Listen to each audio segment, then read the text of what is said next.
이 시간 하나님의 말씀은 잠언 3장 15절 말씀을 보도록 하겠습니다. 잠언 3장 15절 말씀입니다. 지혜는 진주보다 귀하니 너의 사모하는 모든 것으로 이에 비교할 수 없도다. 아멘. 이 시간에는 지혜에 관한 말씀을 찾아서 전하고자 합니다. 지혜. 잠언 3장 15절 말씀에서 한 구절에서 이렇게 지혜가 뭐라는 것을 확실하게 강렬하게 말씀을 해주셨습니다. 지혜는 진주보다 귀하다고 했습니다. 이 지혜라고 하는 것은 세상에 사람들이 생각하기에 귀하다, 아름답다, 영화롭다, 존귀하다, 예쁘다, 이런 모든 것들보다 더 가치가 있는 것이 지혜라고 하는 것을 이렇게 잠언 3장 15절에서는 말씀을 했습니다. 그래서 지혜는 진주보다 귀하니 이렇게 말씀했습니다. 그리고 너의 사모하는 모든 것으로 이에 비교할 수 없도다. 우리 인생들은 저마다 다 사모하는 것이 있습니다. 영적으로 사모하는 것도 있고 육적으로 사모하는 것도 있고 여러 가지 사모하는 것이 있죠. 또 선악과의 원리에 의해서 보암직한 거, 또 먹음직스러운 거, 또 소유하고 싶은 것들, 이런 것들이 있어요. 우리 인간은 다 자기의 정욕대로 사모하는 것이 있습니다. 그렇지만은 하나님의 말씀에 너의 사모하는 모든 것으로 이 지혜에 비교할 수 없다고 그랬습니다. 그 지혜의 가치하고는 비교할 수가 없다는 거예요. 그만큼 지혜라는 것이 가치가 있고 위대하다는 겁니다. 지혜라는 것이. 지혜가 그런 거예요. 지혜는 진주보다 귀하다. 솔로몬이 왜 지혜만을 구했는지를 우리가 이 말씀, 잠언 3장 15절 말씀을 통해서 우리가 생각해 볼 수가 있습니다. 솔로몬이 기브온 산당에 올라가서 하나님께 일천 번제를 드리고 그날 밤 잠이 들었을 때 하나님께서 꿈에 나타나서 솔로몬에게 네가 원하는 것을 구하라고 했을 때 그는 다른 걸 구하지 않았습니다. 하나님의 백성을 바로 판단할 수 있는 지혜를 구했습니다.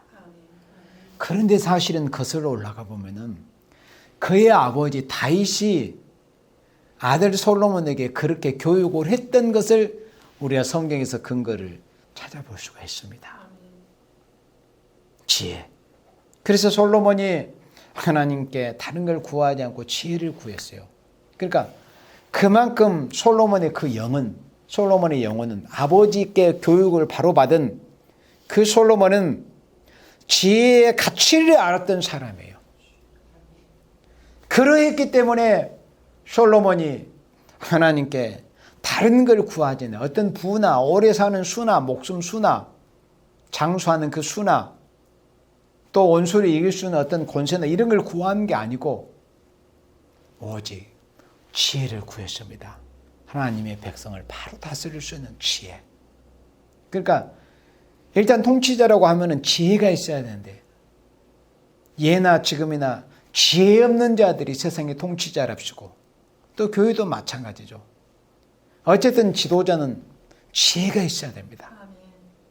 솔로몬이 단 한 가지를 구했습니다. 지혜를 구했습니다. 그의 아버지 다윗은 하나님께 한 가지 뭘 구했습니까? 하나님의 성전에 거하기를 구했다고 그랬습니다. 그래서 뭔가 무엇에 대해서 진정 가치를 아는 사람들은 이것저것 잡다하게 구하지 않습니다. 아주 간단 명료합니다. 간단하게 한 가지를 구합니다. 그 중에서 가장 가치 있다고 자기가 생각하고 여겨지는 그걸 구하는 거예요. 바로 솔로몬이 하나님께 지혜를 구했습니다. 그만큼 지혜가 가치가 있다는 거 아닙니까? 그리고 하나님께서 보내시는 그 성령의 역사. 2000년 전 다락방에 120여 명의 성도들이 모여서 아버지 약속하신 것을 기다리면서 부르짖고 있을 때 성령께서 은사 역사로 오순절날 대중적으로 임하셨잖아요. 그 성령께서 역사하실 때 여러 성령의 은사가 여러 가지잖아요. 또 지금도 여러 가지고. 그런데 그 예수님의 초림을 증거하게 하시는 그 성령의 역사나 예수님의 재림을 증거하게 하시는 성령의 역사가 가장 먼저 지혜라는 그런 모습으로 역사하는 모습을 우리가 성경을 통해서 볼 수 있어요. 고린도전서 12장에 보면은 어떤 얘기는 지혜의 말씀을, 또 이사야 11장에서 마지막 우리가 남종 여종들이 마지막 늦은 비의 성령의 역사, 요엘 선지자가 2장 29절에 예언한 말씀대로 남종 여종들이 이토록 우리가 학수 고대하며 기다리는 그 마지막 권세로 부어지는 그 성령의 역사에 가장 먼저 지혜를 말씀했습니다. 그래서 성령에 나타나시면 지혜로 나타나는 거예요. 그만큼 지혜가 비중이 있고 가치가 있다는 것을 보여주는 그런 하나님의 역사입니다. 그만큼 지혜가 가치가 있다는 거예요. 그러면은 우리가 오늘 본문 잠언 3장 15절에 지혜는 진주보다 귀하니 너의 사모하는 모든 것이 이에 비교할 수 없다. 그러니까 네가 무엇을 좋아하고 무엇을 즐겨하고 무엇을 소유하고 싶고 뭘 보고 싶고 이렇게 할지라도 너의 사모하는 모든 것은 지혜에 비교할 수 없다. 지혜가 더 가치가 있다. 그렇다면 우리가 이걸 몰랐을 때는 뭐 다른 것도 구하고 다른 것도 소유하고 다른 것도 즐기고 싶고 이렇게 했겠지만 우리 하나님의 백성들은 말씀을 통해서 뭐가 가치 있다는 것을 진정 알게 된다면 그걸 구해야 되잖아요. 그러면 하나님께서 지혜의 왕이었던 솔로몬을 통해서 기록하게 하신 성경이 잠언 성경이잖아요. 잠언은 솔로몬에 의해서 대체적으로 기록이 됐어요. 전편이 다 그런 건 아니지만 대체적으로. 그럼 지혜의 왕 솔로몬을 통해서 기록된 이 잠언 3장 15절에서 해답을 우리가 보았어요. 지혜는 진주보다 귀하다. 너의 사모하는 모든 것으로 이게 비교할 수가 없도다. 그렇다면 지혜가 단연 으뜸이다. 또 하나님의 성령의 역사에 있어서 지혜가 단연 으뜸이라는 것을 분명히 성경에 말씀했어요. 그래서 우리로 하나님께서 지혜를 구하게 하시는 거예요. 너희 중에 지혜가 부족하거든 후히 주시고 꾸짖지 아니하시는 하나님께 구해라고 이렇게 야고보서의 1장에 말씀을 했는데, 그러면 우리가 구하는 데 있어서 우리가 하나님께로부터 이 지혜를 가치를 알고 또 성령님께서 야고보 사도를 통해서 우리로 하여금 지혜를 구하라고 명령하셨잖아요. 그랬죠? 그럼 우리가 하나님 앞에 지혜를 구해야 돼요. 지혜를 얻으려고 일을 써야 돼요. 그래서 성경에서 우리가 어떻게 하면 지혜로운 사람이 될 수 있을 것인가? 지혜를 구하는 사람의 그 모습과 자세가 어떠하다는 것을 성경에서는 다 낱낱이 또 말씀해 주셨어요. 그 성경 말씀을 몇 구절 우리가 함께 같이 찾아봅니다. 자, 잠언 9장 10절 말씀, 우리가 너무나 그리스도인들은 잘 아는 말씀이에요. 잠언 9장 10절에 자, 우리가 지혜를 얻는 방법을 성경에 성령님께서 기록하게 하셨어요. 성경의 기록자들을 통해서 지혜를 우리가 얻는 방법. 지혜가 그토록 가치가 있다면은 우리가 구해야 되잖아요. 또 그것은 하나님의 명령이시도 하고 우리가 바라는 바인데, 우리가 지혜를 얻기 위해서는 어떻게 해야 될 것인가? 여호와를 경외하는 것이 지혜의 근본이요. 잠언 9장 10절에 여호와를 경외하는 것이 지혜의 근본이다 그랬습니다. 그렇다면은 그토록 가치 있는 지혜를 소유하기 위해서는 지혜를 구하고 지혜를 얻어야 되는데 어떻게 우리가 지혜를 얻을 수 있는가 하는 그 방법을 말씀해 주실 때 여호와를 경외하라고 말씀했습니다. 여호와를 경외하는 것이 지혜의 근본이라는 거예요. 지혜의 근본. 지혜의 출발. 지혜의 뿌리. 우리가 하나님을 경외하면은 실제로 하나님께서 지혜를 주십니다. 이제 말씀이 쭉 이어지겠지만은 진짜 지혜가 뭐라는 것을 성경에서는 다 해답을 주셨어요. 세상 사람들 그걸 모르니까 잠깨나 부려가지고 뭔가 세상에서 어떻게 부귀의 영화를 누려보려고 하지만은 그로 인해서 얼마나 비참한 결말을 맞게 될 것인가. 지혜롭지 못하기 때문에 그런 것이죠. 그러나 하나님께서는 여호와를 경외하는 것이 지혜의 근본이라고 이렇게 우리에게 해답을 주셨습니다. 지혜롭고 싶으면 하나님을 경외해라. 하나님을 두려운 마음으로 하나님을 섬기는 생활해라. 그러면 하나님께서 지혜롭게 주실 것이다. 그리고 거룩하신 자를 아는 것이 명철이라고 말씀했습니다. 하나님이 어떤 분이신 것을 아는 것이 명철이라는 거예요. 하나님을 알아야 사람이 밝아지는 거예요. 하나님을 알면 알수록 사람이 밝아집니다. 어두운 가운데 있던 생명들도 하나님을 알면 알수록 사람이 밝아지는 거예요. 그 상태가 거룩하신 자를 아는 것이 명철이라고 했습니다.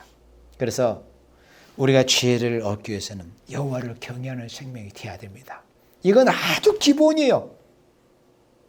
여호와를 경외하는 것이 지식의 지혜의 근본이라고 그랬습니다. 그리고 잠언 19장 20절 말씀을 봅니다. 잠언 19장 20절에 너는 권고를 들으며 훈계를 받으라. 우리가 그토록 가치 있다고 하는 지혜를 우리가 얻어 소유하기 위해서는 어떻게 해야 될 것인가 하는 것을 우리에게 가르쳐 주실 때 너는 권고를 들으라고 그랬습니다. 고난과 충고를 들어야 돼요. 그래야 지혜로운 사람이 됩니다. 권고를 듣지 않으면 결코 인간은 지혜로운 사람이 될 수 없습니다. 그리고 훈계를 받으라고 그랬어요. 훈계를 받아야 사람이 지혜로워집니다. 세상에 미련한 사람들은 다른 사람들의 권고를 받으려고 하지 않습니다. 충고를 들으려고 하지 않아요. 훈계를 듣기 싫어합니다. 그리고 뭔가 훈계하려고 하면 사람들이 속된 말로 무슨 꼰대가 잔소리한다고 그렇게 말을 합니다. 지혜롭게 되기 위해서는 하나님의 말씀들 권고를 드려야 돼요. 이 시간도 우리가 말씀을 통해서 하나님이 우리에게 말씀을 통해서 주시는 권고를 우리가 피차간에 듣고 있습니다. 저 역시도 말씀을 통해서 권고를 드려야 됩니다. 그리고 훈계를 받아야 돼요. 하나님의 말씀을 통해서든지 또 경륜이 있는 그런 노인들을 통해서든지 훈계를 받아야 됩니다. 그리하면 내가 필경은 지혜롭게 되리라 그랬습니다. 필경은 마침내 결국은 지혜로운 사람이 됩니다. 처음에는 지혜롭지 못하고 우준한 인생이었다 할지라도 자꾸 말씀을 통한 권고를 듣고 말씀을 통한 훈계와 책망을 들으면은 결국 필경은 사람이 지혜롭게 됩니다. 그래서 그토록 가치 있는 지혜를 소유하게 됩니다. 지혜로운 생명이 되는 거예요. 그러니까 지혜롭게 될수록 또 하나님을 잘 섬길 수 있게 되겠죠. 하나님을 잘 섬겨가지고 지혜롭게 된 생명이 하나님을 더욱 잘 섬길수록 더욱 지혜로워지고 또 더 받은 지혜대로 더 하나님을 영화롭게 해드릴 수 있는 그런 삶을 살 수 있게 되는 거예요. 그게 영화로운 삶이에요. 그게 인생으로서 가장 아름다운 삶이에요. 그리고 잠언 2장 7절 말씀을 보도록 합니다.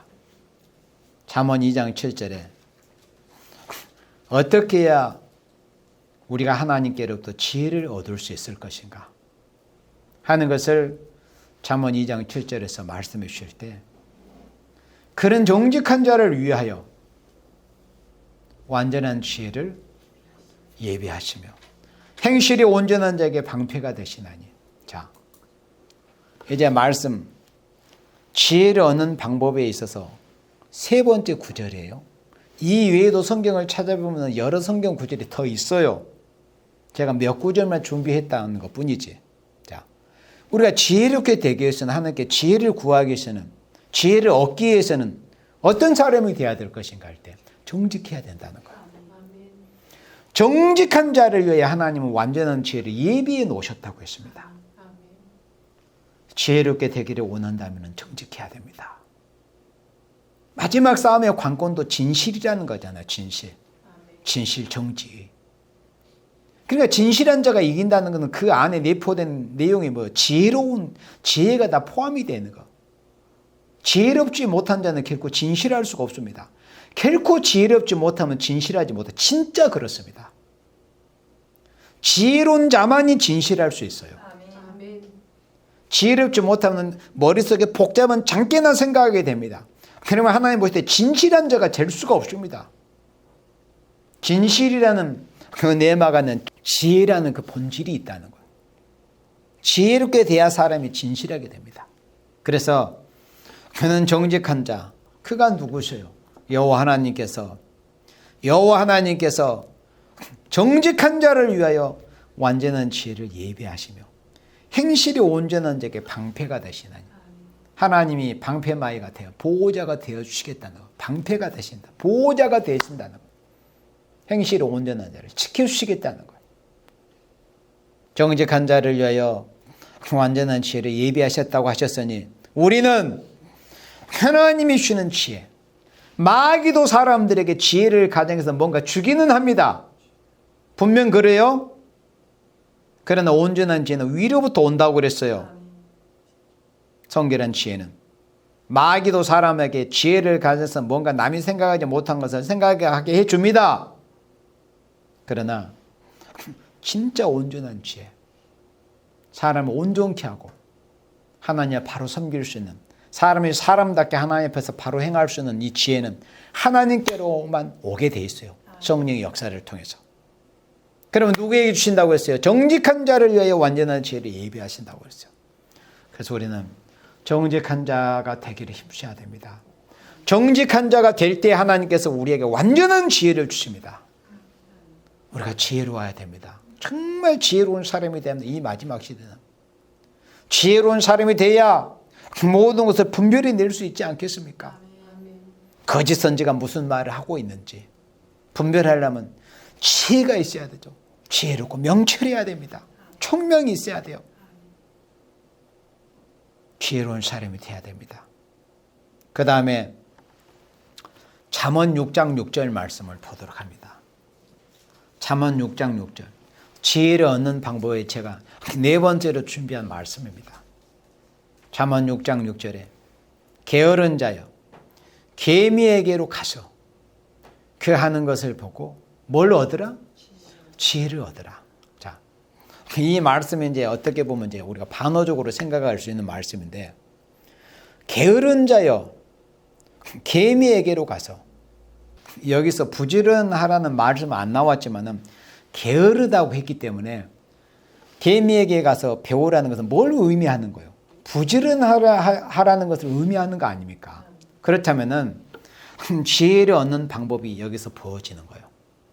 게으른 자여 계미에게로 가서 그 하는 것을 보고 뭘 얻으라? 지혜를 얻으라. 지혜로운 사람이 되라는 거예요. 너는 지금 지혜롭지 못하다. 지혜롭지 못한 상태가 어떤 상태라는 거예요? 게으르다는 상태라는 거예요.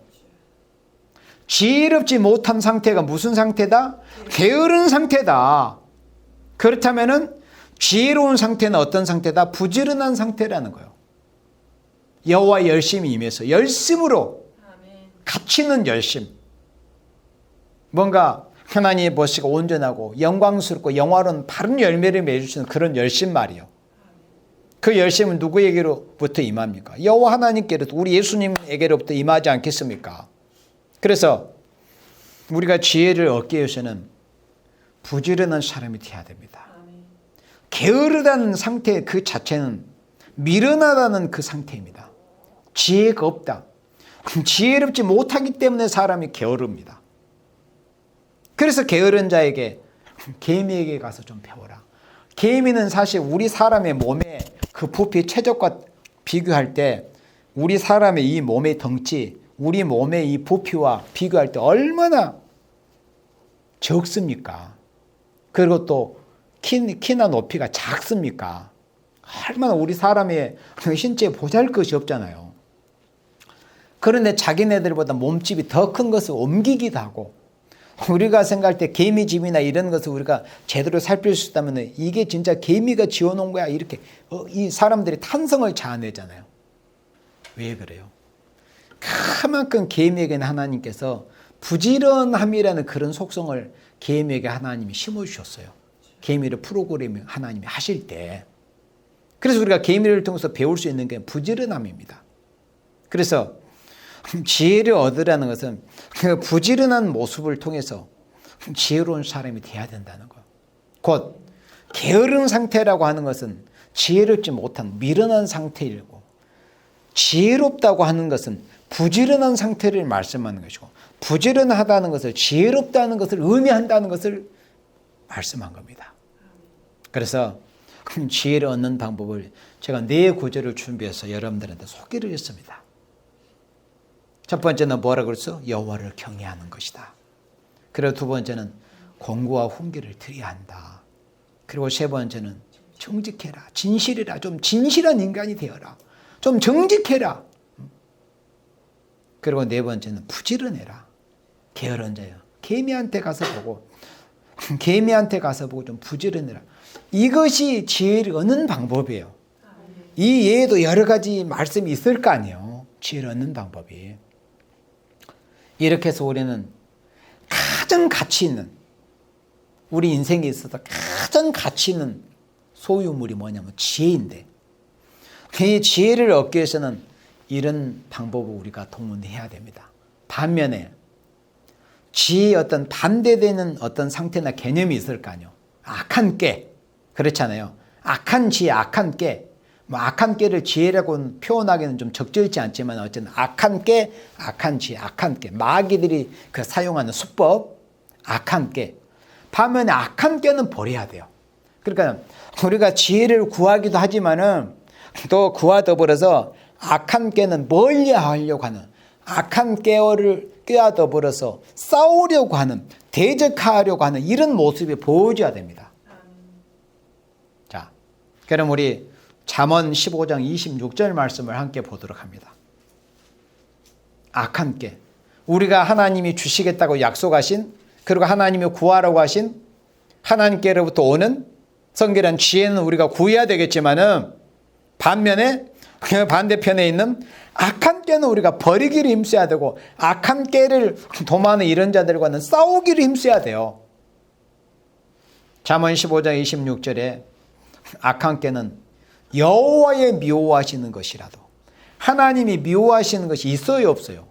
있잖아요. 하나님의 미워하시는 사람이 있어요, 없어요? 있어요. 예수님이 모두를 사랑하십니까? 아니잖아요.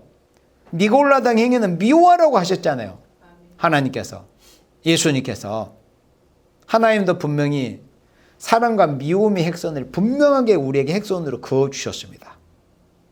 우리 하나님께서는, 하나님은 그냥 모두 예수님의 아들도 내어주셨기 때문에 모두 다 사랑한다. 그게 마귀의 미혹입니다.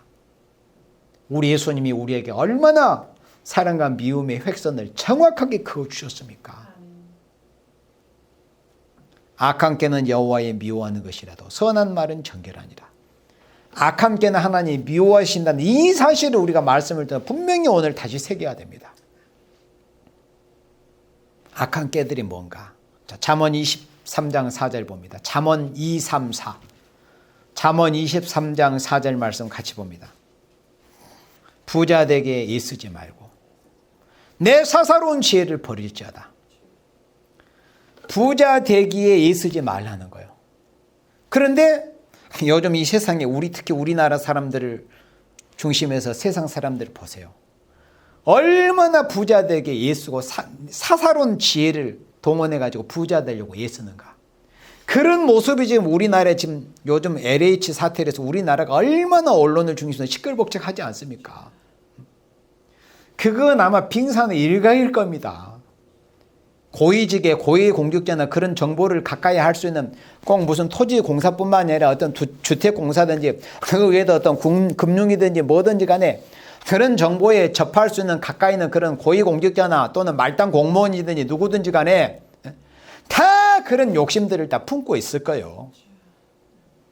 이번 LH 사태가 드러난 것 뿐이지.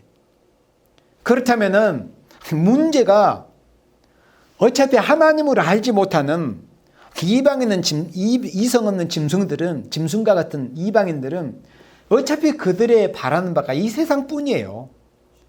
그러니까 이성 없는 짐승들과 같은 이방인들에 대해 이해를 해야 돼, 우리 그리스도인들이. 그게 잘했다는 게 아니에요, 내가. 알겠어요? 왜? 그들의 소망은 이 땅뿐이에요. 죽으면 이제 심판에 의해서 음부에 던져주고 유황불못에 던져져야 돼요. 그렇다고 해서 그게 잘했다는 게 아니에요. 근데 거기서 문제가 뭐냐면 같은 이방인끼리라도 불공정한 거지. 뭔가 어떤 공정한 룰이 있어가지고 하면은 사람들이 뭘 어떤 부에 올라서고 이렇게도 손가락질을 안 하고 사람들이 상대적으로 덜 허탈감이나 어떤 불평이 없을 텐데, 이런 게임이 불공정하잖아요. 같은 이방인들끼리라도 어떤 욕심을 품고 그 정보를 뭔가 취득을 해가지고 땅을 미리서 투기해가지고 그렇게 될 줄 몰랐다고 이렇게 말하면서 그러잖아요. 그러니까 이방인들은 어차피 내세에 대한 소망이 없어요. 주님 오셔서 이 땅에 이 지구상에 이루실 천년왕국의 축복을 받을 만한 어떤 소망이라든지, 또 요한계시록 21장 1절부터 시작이 되는 새하늘과 새 땅, 영원한 무궁세계 천국에 이제 나중에 앞서간 성도들은 부활해서 갈 것이고, 천년시대를 거친 생명들을 죽어보지 않고 천년시대가 끝나고 또 영원한 천국으로 갈 것이고, 그런 소망이 이방인들에게는 없어요. 예수 믿지 않는 생명들에게는. 다만 그들이 바라는 바는 이 세상뿐이에요. 그러나 로마서 8장의 말씀처럼 우리가 어떻게 바라는 것을, 눈에 보이는 것을 바라리오 그랬거든요. 우리는 눈에 보이지 않는 것을 바라요. 우리 그리스도인들은. 그게 차이입니다. 그러니까 이방인들은 어떻게 하든지 눈에 보이는 것만 바라는 거예요. 그러니까는 이 세상 것을 많이 채우려고, 그들의 욕심의 그 분량을 채우려고, 그리고 불공정한 그런 방법을 들여가지고 그렇게 하다가 걔는 어떻게 돼요? 이제 그게 드러난 거예요. 그래서 하나님께서 내 사사로운 지혜를 버릴지어다 그랬습니다. 그렇다면은 이성 없는 짐승과 같은 내세에 대한 소망이 없는 사람들은 그럴지라도 문제가 뭐냐면 예수 믿는 그리스도인들이 문제다 그거예요. 이번 LH 사태로 어떤 투기 이제 다 조사해서 전수조사한다니까, 물론 다 나오진 않겠지만 어쨌든 겉절이식으로도 나올 거 아니에요. 그러면 그 중에는 교회 다닌다고 하는 사람들도 얼마간 포함이 돼 있을 겁니다. 그게 문제예요. 그게 그리스도의 영광을 가리우고 하나님의 영광을 가리우고. 왜 그럴까요? 그들은 지혜가 없었던 거야. 그들이. 여기서 말씀해 대로 그들은 스스로 지혜롭다, 남이 알지 못하는 어떤 정보를 취득해가지고 남이 알지 못하는 것을 생각해 내가지고 이렇게 투자하면 많은 세상에서 부를 누릴 거라고 그렇게 스스로 지혜롭다고 여겼는데, 분명히 잠언 23장 4절에서 내 사사로운 지혜를 버리라고 그랬거든요. 여기서 이 사사로운 지혜는 이 세상 것으로 부하고자 하는 장깨를 말씀한 거예요. 사사로운 지혜는 온전한 지혜가 아니에요. 이 세상 것으로 부하고자 하는, 이 세상의 어떤 부동산이나 이 세상의 어떤 영화를 누리고자 하는 그런 장깨에 불과한 거예요. 그래서 네 사사로운 지혜를 버리라고 그랬습니다. 세상 것으로 부하고자 하는 그런 장깨 좀 버려라. 누구에게 하시는 말씀이에요? 하나님의 백성들에게 하시는 말씀이에요. 그래서 정말 바른 지혜, 지혜로운 사람이 돼야 돼요. 그게 바른 지혜인지 마귀에게 온 이 장깨는 이걸 분별해 내지를 못하는 거야. 장깨, 사사로운 지혜, 장깨 버려라. 이 세상 것으로 부하고자 하고 싶은 그런 장깨 좀 버려라. 그런 장깨 때문에 예수 믿는다는 사람들이 여기 투기하고 저기 투기하고 이런 짓거리들을 하고 있는 거야. 이방인들은 그래도 그게 잘했다는 건 아니지만 이방인들은 어차피 그들이 바라는 바가 이 세상뿐이니까 그냥 이 세상 것만 소유하려고 하는 거예요. 그러나 우리 예수 믿는 사람은 이 세상 눈에 보이는 것을 바라는 게 아니에요. 주님이 오셔서 이루실 주님의 나라, 또 요한계시록 21장에서 영원히 이루실 영원한 아름다운 천국을 우리가 소망하고 가고 있잖아요. 그러니까 거기에서 이제 믿음이 있는 사람인가, 진짜 하나님께 지혜를 받은 사람인가, 마귀로부터 속삭이는 장깨를 받은 사람인가가 그런 모습에서 드러나게 됩니다. 그 다음 5절에 내가 어찌 허무한 것에 주목하겠느냐. 정령이 재물은 날개를 내어 하늘에 나는 독수리처럼 날아가리라. 그러니까 이방인들은 어차피 이성 없는 짐승 같은 이방인들은 이 세상 것으로 채우려고 하는 게 그들의 본성이에요. 이성 없는 짐승 같은, 짐승은 본능대로 하잖아요. 그러나 하나님의 백성들은 앞으로 주님이 주실 행함에 따라서 상급을 주시고 보응해 주실, 그것을 하나님 예수님께로부터 상급을 받아서 누리게 돼 그 영광을 바라보면서 가야 되는 것인데, 하나님의 백성이라는 사람들이 부자 되려고 힘쓰고 이 세상 것으로, 그리고 사사로운 지혜 장깨나 부려가지고 뭔가 세상에서 땅이나 넓혀보려고 하고 어떤 부동산이나 더 소유해 보려고 하고 이런 장깨나 부리고 있다. 이 LH 사태가 그런 거예요. 그 다음에 잠언 28장 20절에 충성된 자는 복이 많아도, 충성된 자, 그게 진짜 복이 뭐라는 것을 여기서 말씀해 주실 때, 충성된 자는 복이 많아도 속히 부하고자 하는 자, 속히 부하고자 하는 자, 형벌을 면치 못. 형벌, 지금 이번에 LH 사태 이거 발각돼 가지고 그 부정이 드러나면 전부 감옥 갈 겁니다. 이제 형무소 갈 거예요.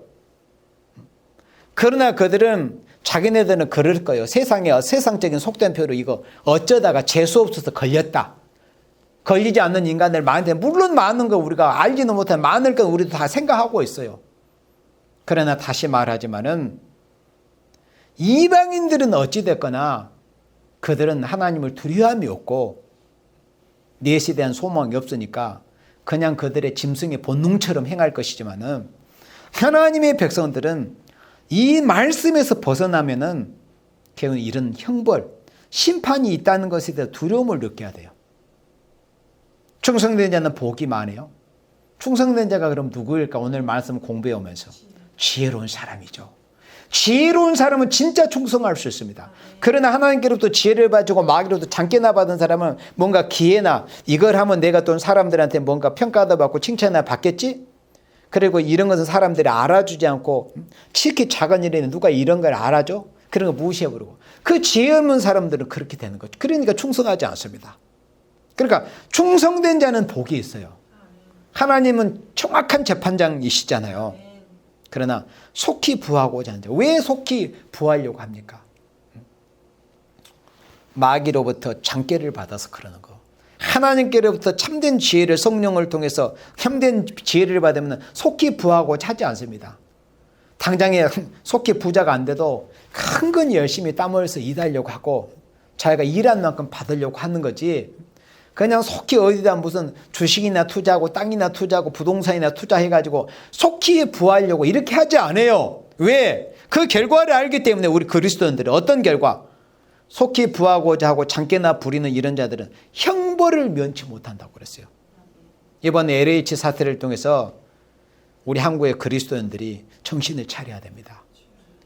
이방인들은 어차피 자기네들은 이래도 망하고 저래도 심판에 던져질 거니까 그런 모습을 보이는 것이 어떻게 보면 이상한 일도 아니지만은, 그런 걸 보면서 우리 예수 믿는 사람들이 정신을 차리고 경계를 삼아야 돼요.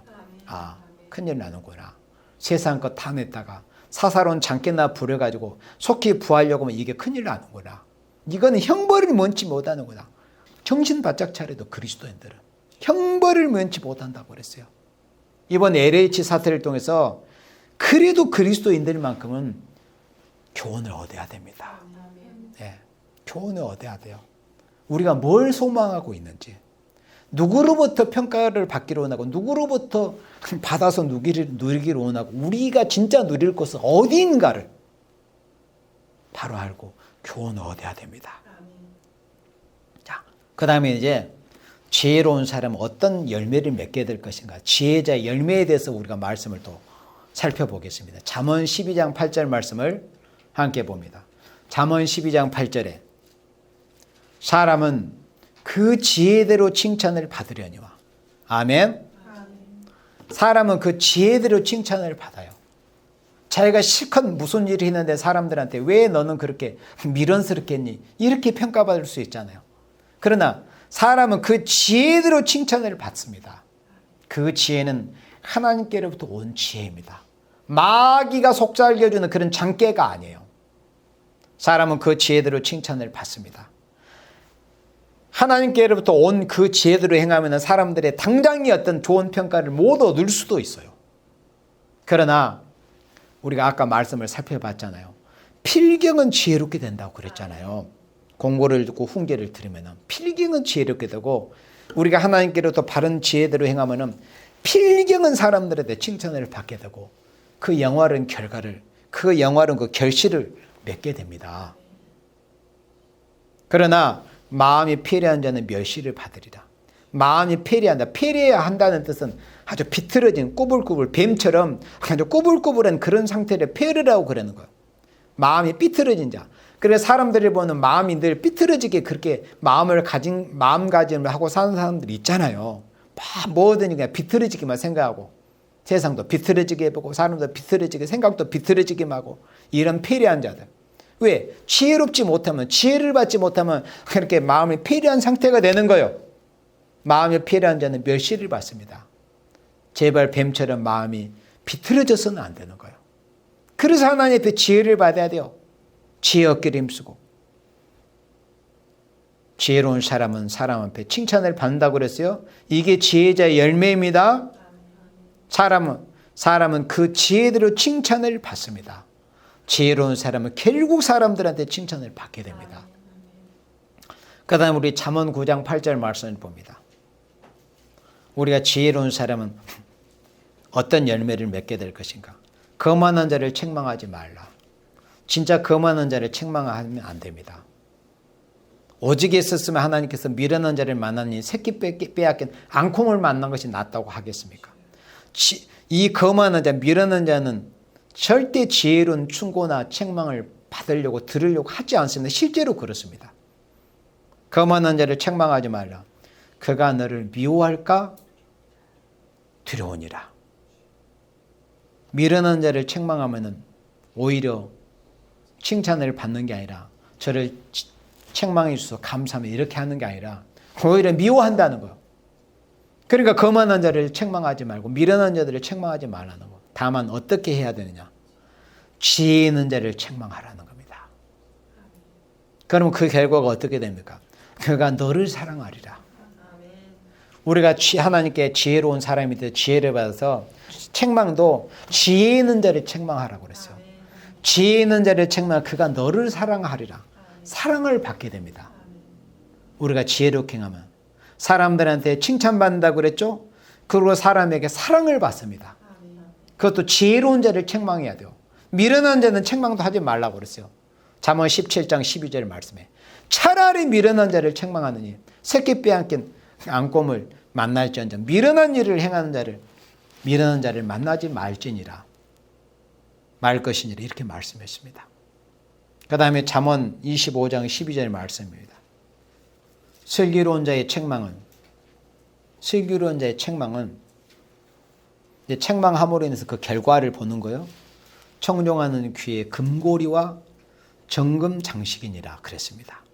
그럼 책망이란 것이 사실은 뭐 달콤하고 그런 건 없잖아요. 따끔하잖아요. 또 찌짐도 받고. 그러니까 이 지혜로운 자, 이 슬기로운 책망이란 것은 만약에 그 슬기로운 자, 지혜로운 자가 누구를 책망을 하려고 할 때 그 책망을 받는 사람이 미련한 상태가 아니라 지혜로운 마음으로 그래 내 어떤 잘못된 것이나 고쳐야 되고 책망을 해준다면 내가 달게 드려야지. 그렇게 청종을 하면은 마치 청종하는 게 금고리와 정금 장식처럼 그렇게 영화롭게 된다는 거예요.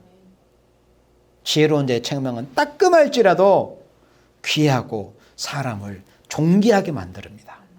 그게 지혜의 열매예요. 그리고 우리가 지혜롭게 하면 사람들한테 칭찬도 받습니다. 그리고 사람들한테 사랑도 받아요. 그리고 또 그 결과 지혜로운 책망을 듣고자 하는 그 청종하고자 하는 그 사람들은 그 청종하는 기가 정금장식과 같이 그렇게 존귀하게 영화롭게 된다는 거예요. 그래서 우리는 책망도 지혜로운 자를 책망하게 해야 됩니다. 아무나 함부로 그걸 책망하려고 또 해서도 안 돼요. 차라리 새끼 빼앗긴 앙꼼을 책망해라. 만나는 것이 낫다. 오직 하셨으면 그렇게 말씀하셨겠습니까? 그래서 우리는 하나님 앞에 지혜를 받아야 됩니다. 사람들 겪어보면 알잖아요. 책망을 했을 때 어떻게 반응을 하는가, 어떻게 받아들이느냐. 지혜로운 사람은 청종합니다. 달게 받습니다. 그러면 그 기가 정말 가치 있고 영화롭고 존귀한 상태가 됩니다. 그럼 그 사람이 이제 책망을 받고 존귀하게 되는 거죠. 그러면 책망했던 그 지혜자가 얼마나 자기도 뿌듯하고 얼마나 참 감사하겠습니까? 지혜로운 사람은 어떤 모습을 보이느냐? 마태복음 25장을 봅니다. 마태복음 25장 4절에 자, 지혜자들, 지혜로운 사람은 어떠한가? 마태복음 25장 4절에 슬기 있는 자들은, 지혜로운 자죠? 슬기 있는 자들은 그릇에 기름을 담아 등과 함께 가져갔더니. 그러면 이 마태복음 25장 이 4절 이 열처녀의 비유로 이 해석이 분분한데 이건 아주 간단해요. 슬기는 자가 어떻고 미르는 자가 어떨까, 이걸 분별만 잘하면 되는 거예요. 이 말씀의 본 의미의 본질은. 그러면 슬기는 자들의 모습이 어땠느냐, 미르는 자의 모습이 어땠느냐, 간단해요. 이 말씀의 본 의미는. 슬기는 자는 어땠어요? 지혜로운 자들은 그릇을 준비했어요. 그릇에 기름을 담아서 등과 함께 가져갔어요. 근데 미련한 자들은 등도 들고 있었어요. 이걸 가지고 뭘 시대를 말하고 이런 사람들 때 그건 잘못된 해석입니다. 왜? 아니 미련한 자들도 등을 들고 있었는데, 미련한 자들도 등을 들고는 있었어요. 그러나 다만 말씀을 다 똑같이 들었지만은 지혜로운 사람과 미련한 사람의 차이는 뭐냐? 슬기로운 사람은 그 말씀을 듣고 그릇에 기름을 담았어요. 기름이 있어야 불을 밝힐 수 있으니까. 그러나 미련한 자는 등은 들고 있었어. 말씀은 듣기도 했었죠. 그러나 미련한 상태는 그릇에 기름을 준비하지를 못했습니다.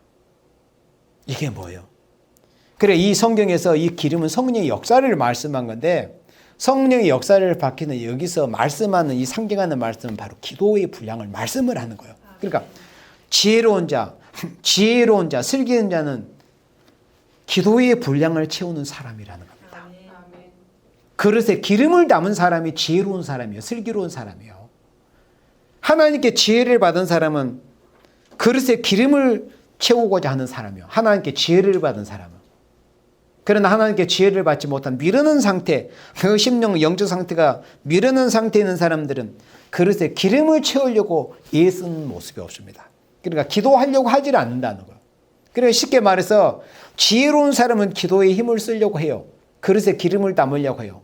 그러나 지혜롭지 못하고 슬기롭지 못하고 이 성경 표현들은 미련한 자들은 그릇에 기름을 담는 것에 대해서는 별로 신경을 쓰지 않습니다. 이를 쓰려고 하지 않아요. 왜? 미련한 상태에 있기 때문에 그런 겁니다.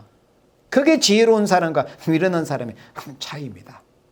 지혜로운 사람은 최종 결과가 어떻게 됩니까?